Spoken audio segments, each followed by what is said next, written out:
Magandang gabi po sa inyong lahat. Ang keyword po ng ating pagbasa ngayong araw ay ang salitang inclusive. Inclusive, ano sa Tagalog yon?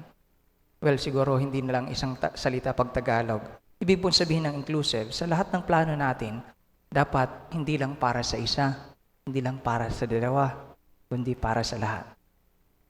Alam po ninyo, si Jesus ay napakasensitibong tao. Napakasensitibong tao. At makikita po natin sa ating pagbasa ito ngayon. Makikita po natin yung laman ng puso ni Jesus, na ang laman ng puso ni Jesus ay hindi lang po ako, hindi lang po yung taga-Penya, kundi ang lahat ng tao. Ang lahat ng tao. Gusto niya na tayo bilang isang dambana, dapat nananatiling buo sa lahat ng bagay, lalong-lalo na sa pagtahak sa tinatawag nating buhay na walang hanggan. Sa ating gospel, kwento po sa atin na nag-request yung nanay ng dalawang disipulo. Napakaganda po ng request niya. Sabi niya, Panginoon, yung dalawa ko pong anak paupuin mo isa sa kaliwa, isa sa kanan. Pero yung request niya, she requested it in front of the 12.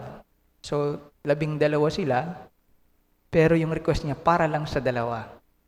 Parang nagtitipon tayo ngayon, tapos biglang may nag-request sa inyo ng dalawa.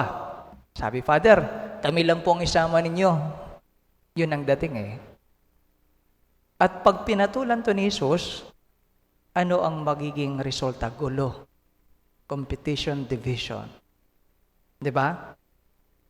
Father Herbert, kami lang po yung isama ninyo. Parang gano'n, di ba? Kaming dalawa lang. Kami lang qualified. Di ba? Parang ang langit, para lang sa dalawa.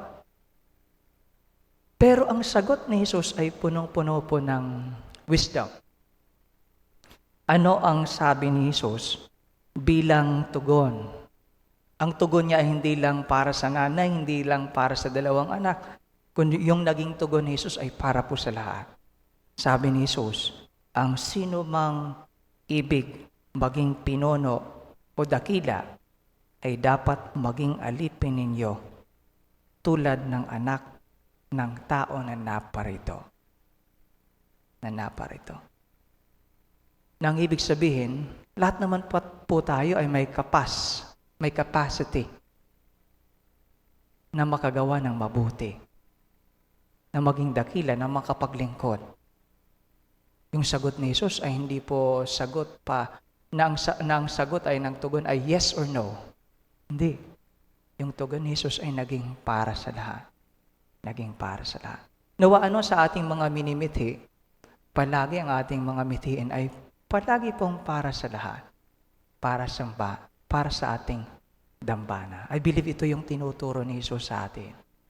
Sa lahat ng ating gawain, sa lahat ng ating plano, nawa, plano para sa lahat.